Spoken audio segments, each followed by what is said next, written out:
Hello, this is Old Man Stompy, and welcome to Let's Play Alundra. Pretty excited about this LP, so let's go ahead and get started right away. Alundra was released in 1997 for the Sony PlayStation. It was developed by Matrix Software, which you probably recognize from the opening of my previous LP, assuming you watched it. For those of you who didn't, or for those of you who didn't need a reminder, Dual Hearts, my previous LP, was released in the early 2000s. It was a blatant ripoff of the 3D Legend of Zelda games, or games in that style. It should be no surprise that Alundra is a ripoff, having been released in 97, a few years after Link to the Past, blatant ripoff of the 2D Zelda games. Again, this works sort of to the game's disadvantage, because whereas Dual Hearts derived many of its qualities from a number of games from around that era, including Banjo-Kazooie, Alundra had much less to draw from.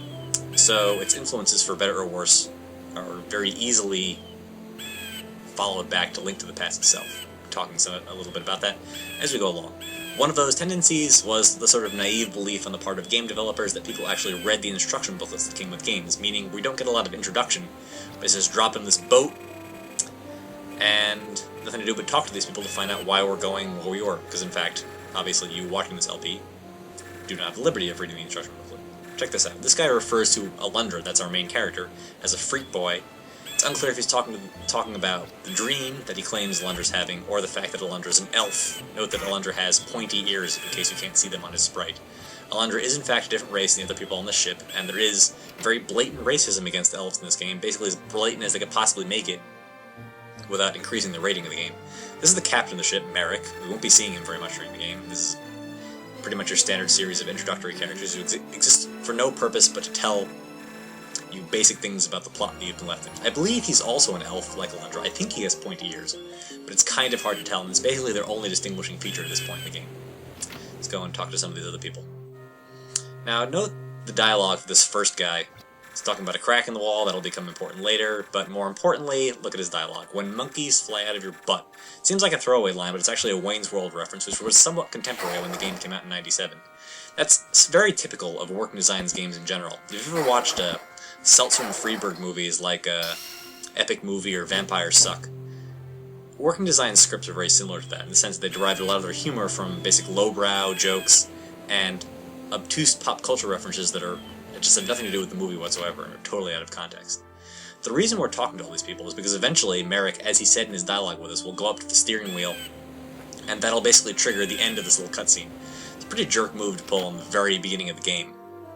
But there's a very specific sequence of people, not the entire set of people on the ship, but a very specific set of people you have to talk to, including both of these pirates. Note that he says that Alundra was screaming in his sleep last night. That is the introduction to the game. Alundra basically has been plagued by nightmares, calling him to a village called Inoa in a region called Torla, and if some of those names sound familiar, we've basically been introduced to them in some of the dialogue on the ship, and that's basically all we're given for a reason why we should care about why he's going where he is. And of course, the captain's orders are to go and have another freaky dream, and since this is a role-playing game, especially a classic one, we do everything we are told, no matter how stupid it sounds. So let's go have a freaky dream. This is our cabin, it's the only cabin on the ship, so it must be ours, right? Either that or, man, it's been fun nights around here. That is the one sequence I'll be showing that transitions to the dream world, much like Dual Hearts. Most of the game's gameplay takes place, a good deal of the game's gameplay takes place inside the dream world, and Alundra's power is to enter the dream world. And by the way, no, Lars, we can't hear you. This game doesn't have voice acting. So I guess I'll have to come meet us face to face, or face to spirit glowy thing. Again, this game abides pretty heavily by the conventions of standard role-playing games. This is where we're introduced to the idea that we are destined for some reason to do something, which usually involves some ancient evil which is about to awaken, or some series of things you're supposed to be collecting. This, by the way, is Inoa Village, and pay close attention to the music. I'll be quiet for a bit. There we go. In case you didn't hear it, there was a loud woman's scream and a thump. That is actually part of the background music, and this is a very common background theme in the game. It's incredibly creepy. The theme itself is pretty quiet, but it almost makes it sound like this game is supposed to be a murder mystery or something, or like a Silent Hill game. It sounds like someone got shot. Anyway, this is basically their way of introducing us to the people we're going to be meeting when we actually reach Inoa Village.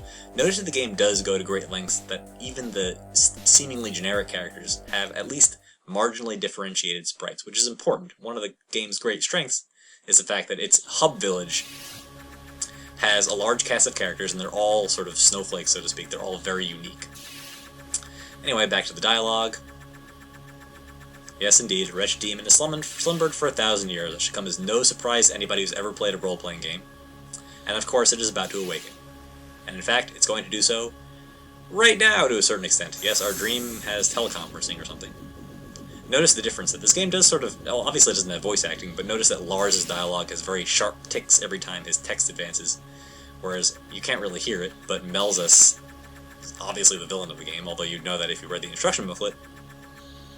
Melzus, of course, has this low rumble whenever his text scrolls. It sort of gives you the impression that he has a deep, Resident Evil-sounding voice.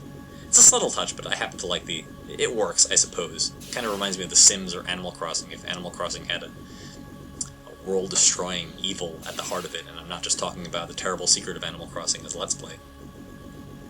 For Lars, even though he has sort of this sharp tick, I sort of prefer to read him in the voice and style of Dr. Orpheus from the Venture Brothers. Generally makes the dialogue of any stilted spirit mentor. See, you fear the strength of humanity, or something like that. Anyway, that was terrible. Moving on, Message of Redemption, yeah, well, I mean, he claims that Melzus is interrupting him, but he's taking the time to jaw with the guy, so... Also, notice that Melzus says that he's stealing away the last shred of hope from one drawing his final breath, implying that Lars is about to die, but Lars is also clearly a spirit or a ghost or some kind. And in fact, without really giving any away too many spoilers, this area here that they've rendered behind Lars is Lars' tomb. He's been dead for quite a long time. We're going to visit this area pretty early in the game. Time in the role has come to an end. No, it hasn't. We'll be seeing him again when we visit his tomb. Kind of a sneaky cutscene. Actually, now we don't know about the great power locked inside us. He didn't really tell us anything of interest. He showed us a picture of a village that we were already heading to anyway. What a waste. Anyway, again, I'm cutting out the transition from the dream world to the real world after this because it screws up my fraps. I showed the first one just to show it off, but it sort of fools fraps into believing that the frame counter is hidden when it's not. Anyway, moving back. So, of course, that crack in the wall that the pirate said he would repair turns out to be relevant because it allows us to get out of our room. Our door is locked. I'm going to pick up these boxes. Notice that, you won't see this until after I throw a couple to the right. The game gives us those little red diamonds. Those are health drops. That's a little one, and that's a big one. The game gives us those health drops, even though we don't actually have a life meter yet, which is a little weird. I guess I can't really make too big of a deal about it. It's actually very difficult to get out of that room because, as it turns out, the level is actually shaking underneath you while you're trying to move, which is incredibly annoying. Anyway, that is, in fact, Grade A Tempting Fate by Captain Merrick, so of course the ship is about to crash, I know. Spoiler alert. It's the name of the ship, by the way, the Clark. And of course we're about to pick up one of the significant benefits of being destined to save the world from ancient evil, is that despite bizarre misfortune like this, the world tends not to allow you to die solely by fickle fate. So of course, after we get wrecked, horrible shipwreck, we wake up on a beach, not too far from the place we were probably going anyway, although of course we were pulling into the dock when the storm came up to begin with. So it's not like we washed up that far from where we already were. Check it out. He kicks up sand as he walks. That's a nice little touch, I guess. He's probably not a rapist. We're probably fine. Here we are. So, I wonder what happened in between those two scenes. Let's wake up. And this is Jess. Check his dialogue. Notice that he ends his sentence in "you know what I am saying." He speaks without contractions in a very precise manner of speech. Sort of lends one to believe that the writers of the game were trying to give him sort of an Eastern European accent. This is actually really typical in Working Designs games. It's very similar to if you've ever watched really badly dubbed anime, like anything by 4Kids. The characters tend to have accents that have absolutely nothing to do with their character or their region, but really just maybe their manner of clothing or some stereotype associated with their personality.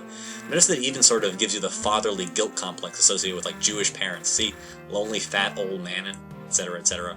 Oi, you know. There's no particular reason for characters to speak in accents in this game, but a number of them have sort of weird contemporary manners of speech. It's a little bizarre. Anyway, that blue diary. is our save point, so let's go take care of that. I cut most of that out, obviously. It's not very exciting. I will be showing the loading screen later, because it is, at least once, you do need to see it. It's rather bizarre. I'll get to that in the next episode. Let's go down and say hi to the guy who rescued us. He'll be acting sort of as our surrogate father for most of this game.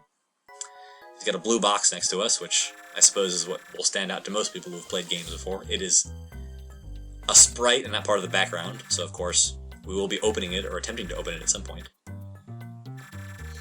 Anyway, just as giving you a pretty standard recommendation, again, one of the strengths of the game is the characterization of the many people who live in the village, so it's a good idea for us to get to know as many of them as possible. Of course, now we've already met one of them. As creepy as it is, some creepy little girl thinks we're here to save us. She can also dream, so maybe she's an elf like us. I don't know, I can't see her ears. Let's go talk to this guy. Yep, you talking to me? Yes, that is a line from a movie, and haha, that's very funny, because it's a terrible idea. Again, a game like this where immersion is very important, all these pop culture lines and references sort of really don't do very much to add to the overall atmosphere. In fact, if anything, they take away from it. I'm all for a little bit of levity injected into a game that has a very serious undertones like this, but in general, lines like that strike me as extremely inappropriate, and they pervade pretty much everything that Working Designs does, which is incredibly frustrating. I'll point them out when they come up, obviously, because, again, it's one of the lowlights of the game to me. This is Beaumont, the mayor, and this is his wife, Thea, I don't know. The mayor's wife. Ha! Anyway. Nothing down here. Let's get out of this house. That guy we were talking to on the stairs, little kid, was obviously the mayor's son. That dog spawns the doghouse and then does a random walk every time you enter or exit. It's actually really funny where he ends up sometimes. Anyway, this guy is heading up the mountain to pick up some medicinal herbs, and of course he's not really in a rush. He's just here to block our path out of the village. Most of the houses are to the south. Let's go say hi to this guy, whatever he is, whoever he is. She? No, it's a guy. This is Septimus. He's basically the equivalent of Yuri from Dual Hearts, if you remember that far back. He dresses the same, and he has the same basic role. He's the generic researcher or the academic in the group. He, of course, as we'll soon see, has a much larger role than Yuri did in Dual Hearts. We'll cover that a little bit later. This house here is actually our destination. Might as well go in here now. We'll get to know everybody soon enough. Most of the houses, again, are to the south. Guy's kind of standing there, I don't know what he's doing. Wendell! Oh no! Grandpa, okay. See, those kids actually are twins. That's why it's relevant that most of the sprites in this game, even the ones that are sort of generic father, or, male or female sprites, are slightly differentiated. Those two are exactly the same, symbolizing that they're twins. And yes, there is sort of a subtle undertone about religion in this game, so in fact it matters that they're praying to this amulet of Nava to keep their grandfather from dying of whatever's plaguing his nightmares, causing him pain while he sleeps. Of course, they do also trust in science, which is nice right now, which is why they're sending us to go pick up that researcher guy, Septimus. Septimus is, a Latin term. It's generally given to the seventh son of the family, I believe. I believe that's correct. But that doesn't really factor into this game in any significant way. It just happens to be his name. They gave him a very academic-sounding name, that's about it. Of course, he can't do anything. Naturally, he doesn't have anything to say either. Something weird about this game.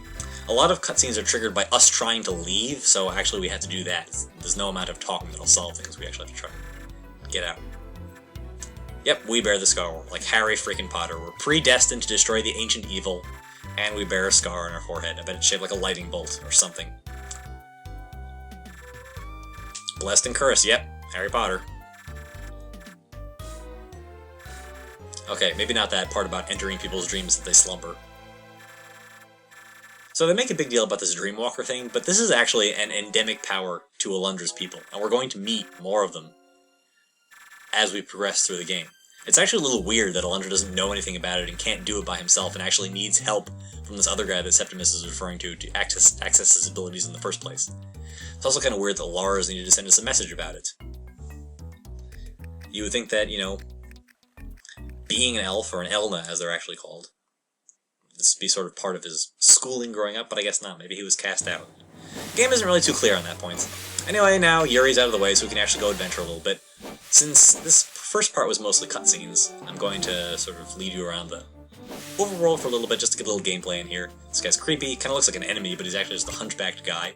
This is the grave. This is the cemetery keeper. He's basically like Dampe from Ocarina of Time.